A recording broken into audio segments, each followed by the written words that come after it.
Hello and welcome back to Wild Survival 101. Today I just want to address some questions that a viewer sent in. It's about survival in the Northwest Territories here of Canada. So let's dive into each of these questions that they've asked and try and get an understanding of this unique environment, because we're all about being more than 60 degrees north, stretching way up into the Arctic as well. So the first question I got, do you always follow rivers downstream?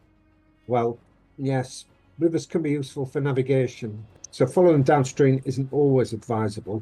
Rivers can lead you to hazardous areas such as steep banks, waterfalls, or difficult terrains. Better than that, it's better to assess your surroundings and use a map and compass. So from the map, you can see where the river's going to lead and if it's going to take you in the right direction. So it's about planning your route carefully. So rivers can also lead you to civilization, to the coast, into lakes. Out of lakes, they come as well. Be aware of their potential dangers and the landscape providing around them. The second question this viewer asks, thank you for this as well. Do grizzlies really stalk you? And will bear spray work? Well, as you know, here in Canada, we do have quite a few bears, and we even have polar bears up in the high Arctic. Grizzlies don't typically stalk humans. They tend to avoid encounters. Like a lot of creatures, if they're surprised or threatened, they may react defensively. So a bear is a big, big creature. So, a lot of people have been hurt with them as well. So bear spray tends to be highly effective deterrent when used correctly. When I go out into the bush and that, I have a belt and I have a bear spray holder on each hip. The kind of bear spray goes in, so it's right there if I need it as well. Test it as well. Test there's a good blast of spray. It should go out about 18, 20 feet. The spray of, well, it's a pepper spray and it should go out about 18, 20 feet. You also need to brush up on bear safety as well. What to look for if you do encounter a bear and how to react as well. Plenty of information online there about that. Yeah, so bears, yeah, they tend to stay away from humans. So another thing, we do if we're walking in a group or even by yourself, you can have a bear bell that tied to your backpack that can rattle away there, and that gives any bears advance warning that somebody's coming along. You can sing, you can laugh, you can chat loudly in a group as well, just to make any bears that are close to you aware that hey, there's humans coming your way. Okay, the next question was essential skills for pack rafting the Mackenzie, Flat, and Liard rivers. Well, the Mackenzie River is a huge river here. It's probably the biggest river in Canada, I guess. And it comes out the west end of Great Slave Lake and it goes all the way up to 1,600 kilometers, I think, all the way up to the Arctic Ocean through a big, huge delta called the Mackenzie Delta. Pack rafting these rivers, it can be an incredible adventure.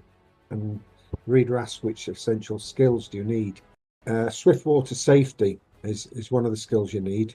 You need to understand river dynamics, how the river works, how it flows, what to look for, and that's crucial for navigating currents safely as well. Because as a pack raft, you probably have limited ability to steer the thing. The Mackenzie is a big river, it's very wide, so the surface of the water tends to be fairly calm. But smaller rivers, they can flow faster, and therefore the currents can be more dangerous as well. So you need to know about navigation. So you need to be proficient in map reading and compass. That will help you stay orientated as well.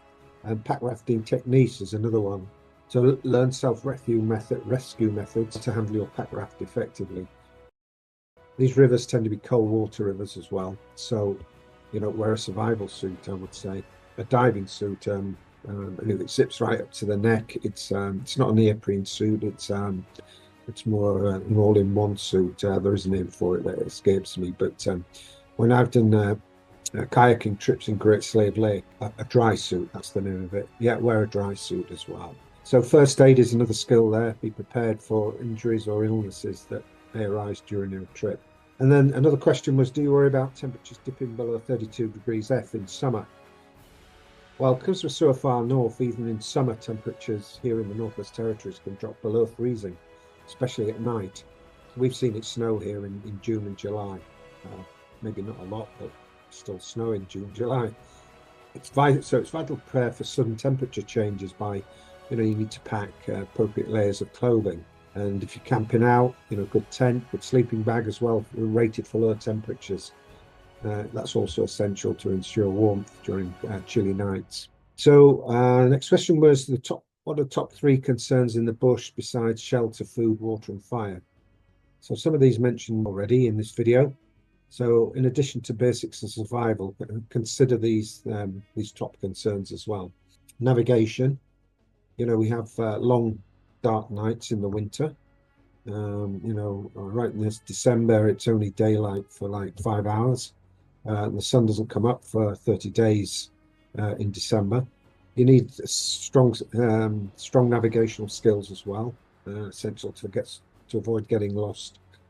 What to do in wildlife encounters is another skill. Understanding how to avoid and manage wildlife interactions is crucial for safety.